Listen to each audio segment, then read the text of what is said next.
The heart is a beautiful and dynamic organ. I'm driven to poke into the mystery of the heart disease mechanism and develop better drug therapies to help people.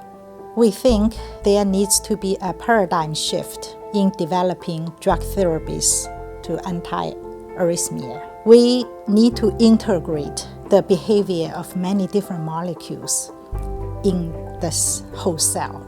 So our lab, we focus on integrating the behaviors of molecules. The cardiac signaling lab is an interdisciplinary team where we combine experimental investigation with mathematical modeling to understand the complex dynamics in the heart.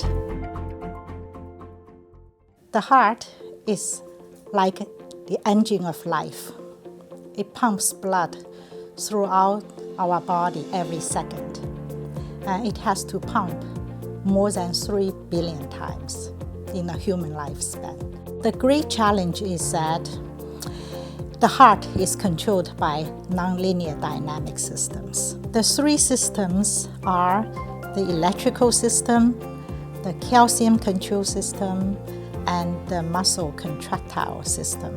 So in our lab, we have been developing innovative new techniques to enable studying the feedback interaction between these three systems. The experimental part of the lab looks at trying to get fundamental descriptions of each of the subsystems. And what we do in the computational part of the lab is to put all these subsystems together and try to see how they all behave when they're interacting with each other. So what I'm doing as a mathematician is trying to describe how each part interacts with each other, how each one influences each other, and what is the emergent behavior that comes from this interaction. I think that we have entered a new stage in the study of cardiac cells. Previously, we've studied cells in isolation, completely independent of an environment. And now we put it into a gel matrix, simulating the in vivo conditions, the mechanical conditions of the heart.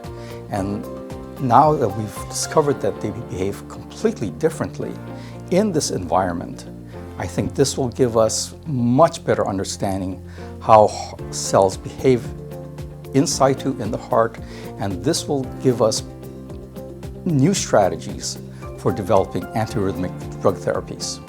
I feel with the new technology development, now we are at a position to understand better and develop better drug therapies.